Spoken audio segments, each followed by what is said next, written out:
Yeah, pretty much this pattern is going to be dry for the most part in pleasant conditions too, with the hot dome or the ridge as we call it out to the west, bringing that jet stream well to the north into Canada. It comes back down northwest, keeping up mild conditions, and the storm track, as you notice, just far enough to the west. So that's what we're going to be seeing here over the next few days. It's going to try to get east, but this high pressure and this northwest flow will continue for a while too until we get to the weekend. That northeast flow has actually brought a little bit of a weak cold front, and that's why there's some cloud covers up to the north. Lady Smith, maybe a few sprinkles with that kind of a backdoor cold front as it kind of sweeps to the southwest. But overall, pretty quiet conditions too. Overnight fog definitely is possible. Once again, pleasant temperatures through Thursday, close to where we should be or a little bit below. And then as we get towards Thursday, Friday, more clouds, but still remaining dry. But that's going to signal a change that's going to go on here. But overnight, it's really going to be the fog potential with that northeast wind. I think right now it's going to be along the Mississippi and westward, but overall temperatures should drop back into the 50s as you wake up. Maybe some upper 40s there, but you're starting to see a little bit of that cloud cover, low clouds or fog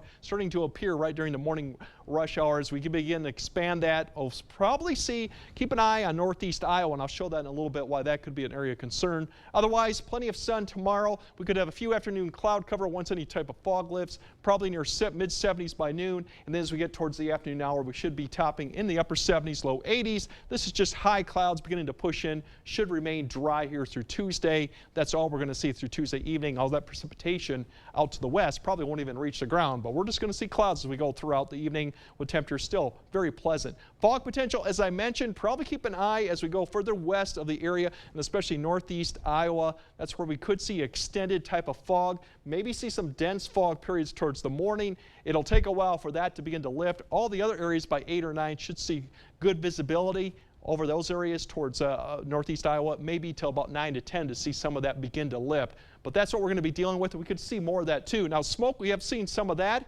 It's beginning to push off to the west. So I think visibility-wise, at least vertically, should improve. And it doesn't look like that's going to change much coming in the next few days. And pattern-wise, as I mentioned, that heat dome is going to stay to the west, to the south. But we will eventually see a change coming this weekend. If you want the 90s, just wait a little bit, because by the weekend we're going to see that warm, hot conditions pull northward towards our area. So we are going to transition a little bit to where we should be. But for tomorrow, still pleasant, mid to upper 70s, a little bit below average, minus the morning fog. And as we go through the 8-day forecast, it's pretty quiet. That's really the big story.